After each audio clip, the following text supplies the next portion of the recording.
up to be able to clear spaces, as Michael outlined, to hold them and to give the Afghans the space and the time to get this training in place and to really build up their own forces, not only their military forces, but their police forces as well, which are equally important. And it would be impossible to do that and deal with a growing Taliban threat without those additional forces. But there's no question that this partnership concept where training has to happen immediately, embedded with American and other NATO soldiers, is crucial to the success of this strategy. Of course, Ambassador Sherman, you mentioned that the timeline is really a very, very surprising detail that the President would have mentioned.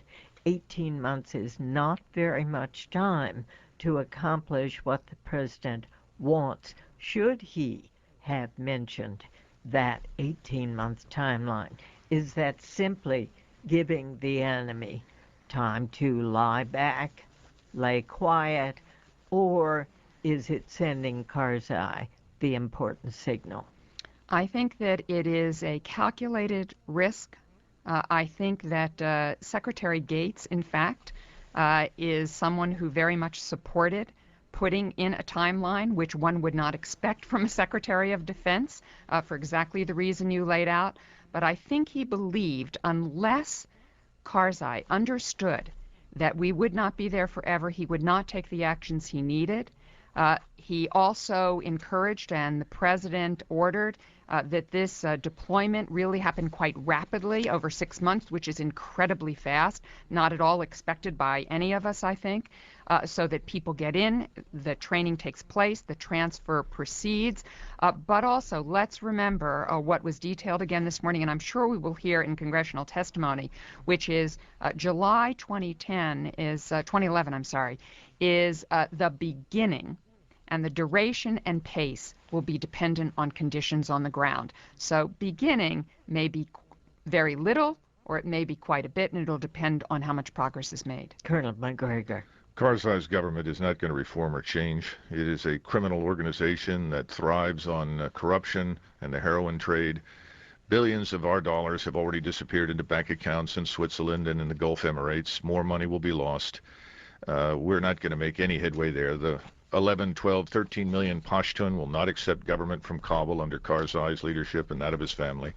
The Uzbeks and Tajiks in the north will cooperate with us on a limited basis, but they feel betrayed based on the way we treated them in 2001. The Hazara who live down in the west are tied to Iran. They are going to cooperate with us on a limited basis. The point is, this is not a nation state. We can't build capacity where no nation exists. So I gather, Colonel Macgregor, your plan would have been to say, it will not work, it's not worth it, let's get out now. Well, I think so, and I think we need to practice economy of enemies. Instead of broadening the war and finding more people to fight, we should focus very narrowly on the thing that counts, and for us, that's al-Qaeda. The Pashtun are not necessarily interested in fighting us. We're there, that's the problem. So I think you're right. We need to disengage this conventional force, and then we need to be prepared to work with people in the area who are willing to work with us. I mean, how the Afghans govern themselves is not our concern. Our only concern is al-Qaeda and Islamist terrorism. Michael O'Hanlon, only concern al-Qaeda, we should get out now.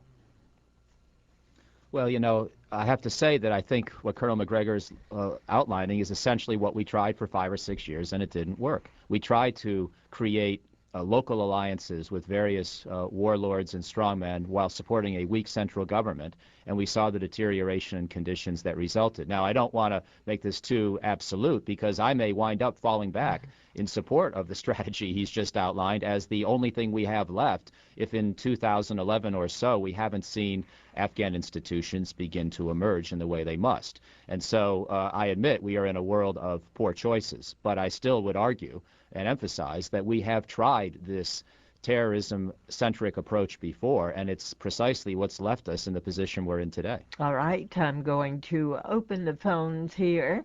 We'll go first to Victor, who's in Miami, Florida. Good morning to you, sir. Good morning. Yes.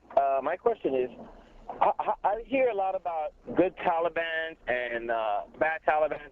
How important is the fact that no one's talking about gathering up the Taliban who want to assist the U.S. in getting rid of these extremists and maybe because I know we can't eradicate them, so are we able to do like we did in Iraq, maybe have an awakening there?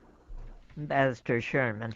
I think that the caller makes a very useful point, and in fact, the strategists and the tacticians in the U.S. government and the U.S. military do distinguish between militant Taliban, who are really seeking the overthrow of any government, whether we think it's a weak or a strong government is beside the point. They want to be a controlling force. And Taliban who do not have that goal and objective, or those in local areas who simply have decided that they can't make a decent living any other way than to quote unquote join the Taliban and get paid by the Taliban. And so part of the effort on the ground by the American military, by NATO forces, by our civilian forces is to try to peel away some of those folks who really are in it for the $10 a month they might receive. Ambassador Wendy Sherman, she's vice chair of the Albright Stonebridge Group. She was special advisor to President Clinton, and you're listening to the Diane Rehm Show. Let's go now to Louisville, Kentucky. Good morning, Mike. Thanks for joining us. Go right ahead. All right. I just had a comment, and I'd love to hear the reaction. Sure. I'm guessing that my view on this probably echoes that of a lot of other people, and that is that I feel like this conversation is really a charade. I feel that, and not to criticize you or the guest, but any conversation among anyone in this country about the time frame for getting out and what our goals are, it's just a big charade. I feel like they've laid out a year and a half as a time frame to starting to withdraw. It's just to get us over a hump, to get us to accept that we're going to do this and go in. But once we get in there, just like before, they're going to extend the time frame by years and years, and they're going to probably escalate the troops, and we won't get out for a long time. Ambassador Haas, do you want to comment? Well, that's certainly a possibility.